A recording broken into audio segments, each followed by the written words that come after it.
Assalamualaikum warahmatullahi wabarakatuh. Selamat siang dan salam sejahtera buat kita semua. Bagaimana ini kabar-kabarnya anak-anak semua, adik-adik ya saya manggilnya ya.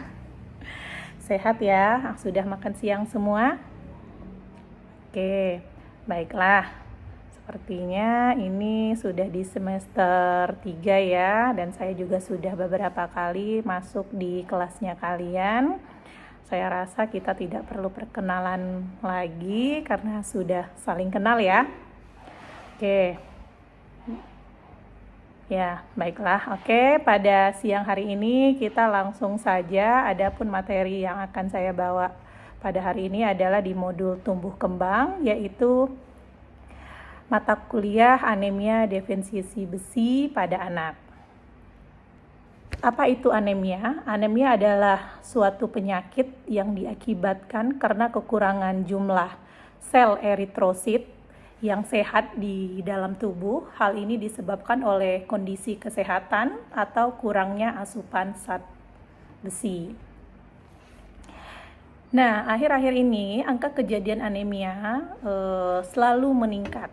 Penyakit ini sekitar 1,9 juta miliar orang secara global, dengan 50-80% kasus ini disebabkan oleh kekurangan zat besi. Hal ini sangat tinggi ya kasusnya, apalagi pada anak-anak. Di wilayah Asia Tenggara merupakan wilayah yang memiliki banyak penderita anemia, di mana ada sekitar 200 jiwa wanita dan 96 juta anak-anak yang terkena anemia. Nah, khususnya di negara kita sendiri, yaitu di Indonesia, ada sekitar 21,70% orang menderita anemia menurut data dari Kemenkes RI tahun 2013. Beberapa penyebab anemia ya dari bayi yang baru dilahirkan ya, kurang dari 1 tahun, diantaranya yang pertama cadangan besi kurang. Hal ini disebabkan dikarenakan yang pertama bayi yang berat lahirnya rendah, bayi yang prematur ya biasanya, atau bayi yang terlahir kembar. Terus bayi yang tidak mendapatkan ASI eksklusif tanpa dari suplemen besi tambahan, kemudian biasanya susu formula rendah dan pertumbuhan cepat dan anemia selama ibunya mengalami anemia selama kehamilan. Kemudian ditambah juga biasanya sekarang ya banyak sekali support ya, susu tambahan biasanya, apalagi pada ibu-ibu yang mungkin jumlah ASINya kurang atau ibu yang wanita karir ya, sehingga lebih memilih alternatif support atau susu formula yang kita sering dengari ya sehari-hari. Nah, ini bisa menyebabkan alergi protein pada susu sapi. Oke, terus untuk anak usia 1-2 tahun, itu juga beberapa faktor yang bisa menyebabkan, hampir sama ya, salah satunya asupan besi kurang akibat tidak mendapat makanan tambahan atau minum susu murni yang terlalu berlebihan. Mungkin sekarang ibu-ibu menjadi lebih selektif lagi untuk memilih sekarang itu komposisi dari susu. Kadang susu ini dia hanya tidak aja yang susu sapi saja, tetapi banyak campuran dari gula. Nah, sehingga itu akan menyebabkan, karena kandungan gulanya tinggi, akan menyebabkan obesitas.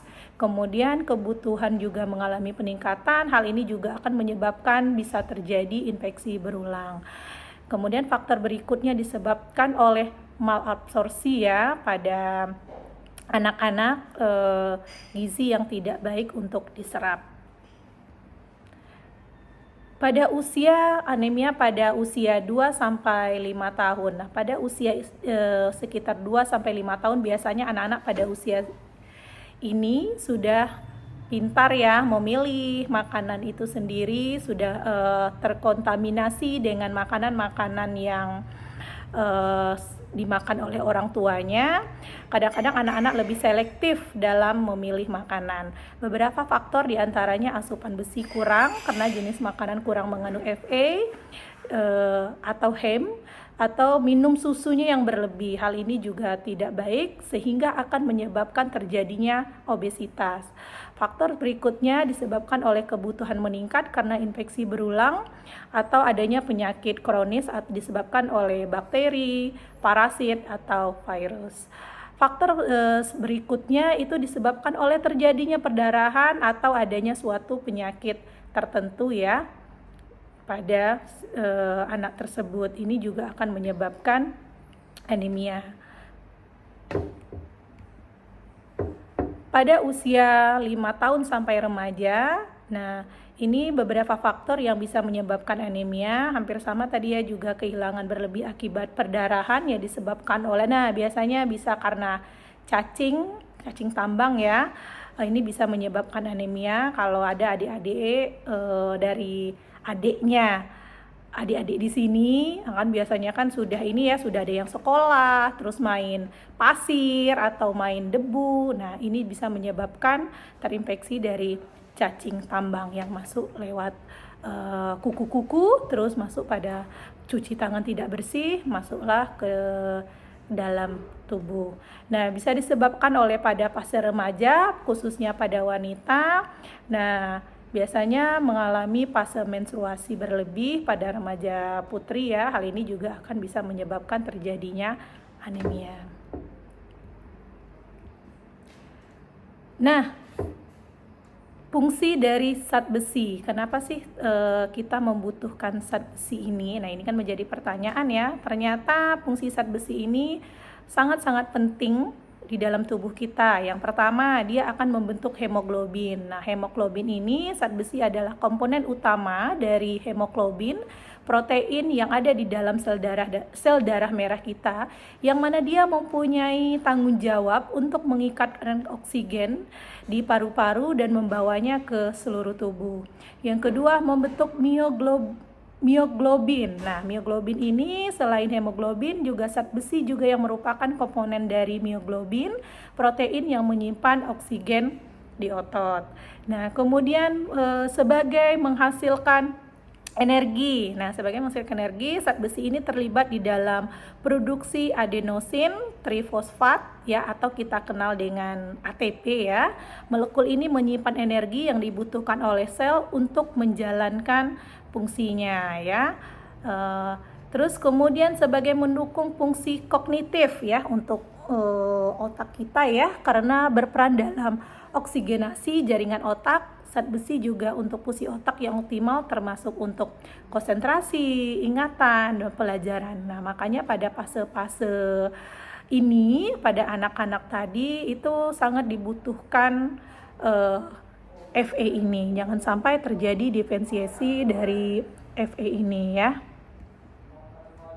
Nah, mungkin itu sekilas tentang anemia ya pada anak-anak. Mungkin ada yang mau bertanya, nanti kita buka seksi pertanyaannya. Sedikit materi dari saya, semoga bermanfaat. Assalamualaikum warahmatullahi wabarakatuh.